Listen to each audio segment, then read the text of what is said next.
Vakar šeimininkė grįžus uždavė retorinį klausimą. Čia taip ir paliksit? Nu, Tauti, parodė, kaip spręsim. Nepaliksim. Nepaliksim.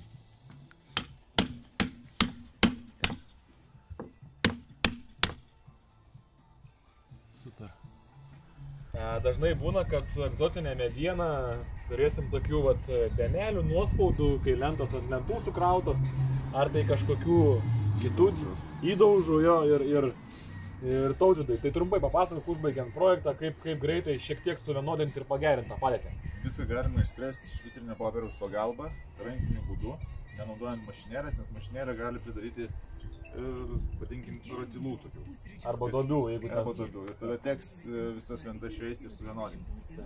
Taigi, pasižiūrime, išsirenkame kokius 3 popieriaus grubumus, sakykime, 120, 100 ir 80.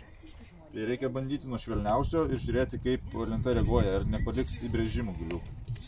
Tai pasiėmam 120, pažiūrim, kaip šveičiasi. Šiek tiek ima, bet mažokai, o įbrėžimų nedaro. Tai galime bandyti su grubesniu.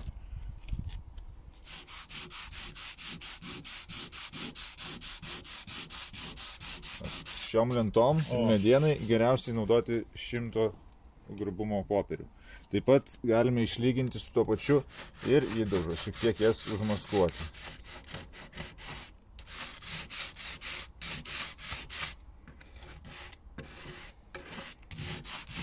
Nu, va, kaip paprasta, profesionalo rankose. Viskas. Tautvydai, tai kas svarbiausia pasiruošime alyvuojant? Būtų švarus ir nedulkėtas paviršius. Nes kitaip alyva pradės veltis, brauksis, kažkur prilips, liks dulkės ir realiai gražaus rezultatų taip ir nepasieks. Tai tu tiesiog drėgną šluostę, pervalai dulkės ir... Taip, vis tiek nuo pjovimo pjuvenų užsineša, nusišluojame, tada kas lieka, nuvalome su drėgnu skuduriuku. Matosi puikiai, kad dar yra visko likę ant jų.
Tautvydai, spjoviai, matau tokį gerą įrankį aplikatorių, tai papasakok, kodėl taip nutiko ir kodėl pasirinkai visgi šitam projektui teptuką. Yra mažas siauras plotas, yra patogiau dirbti teptuku, šiek tiek realiai mes darome kampuką, tiksliau galą prie sienos, kad neištepti sienos labai atsargiai, tada kitą pusę, tada turime pasidėti teptuką ir imti aplikatorių. Tai realiai tai nėra našus darbas tokiai ir lentoms. Kai perinsime į kitą galą, naudosime jau aplikatorių, nes didesnis plotas, taip sutaupysim laiko jo pagalbą. Projekto pabaiga, techninis prižiūrėtojas jau atsipalaidavęs, ramios akimirkos jam, projektas priduotas, ankstus rytas, atėjome apžiūrėti ir parodyti rezultatą, kuris iš tikrųjų yra stulbinantis. Bankirai mediena, tik spalva, nuogrinda, kokios dar nebuvome darę patys, tikrai rezultatas stulbinantis. Ar tai vienintelis variantas tokio tipo projektėlį? Manau, ne. Galima naudoti ir tas pačias VPC lentas ar specialias lauko plyteles, naudojamas terasams, nuogrindoms, automobilio parkingui ar įėjimui, kurį mes tuos sprendimus taip pat labai neužilgo pristatysime. Dabar norėjome parodyti rezultatą. Bet dar vis grįšime su įvairiais maizgais ir sprendimas šitai terasėliai po truputį ir parodysime, kaip ką darėm ir kaip čia statėm. O kol kas pasimėgaukim. Vaizdas nuostabus.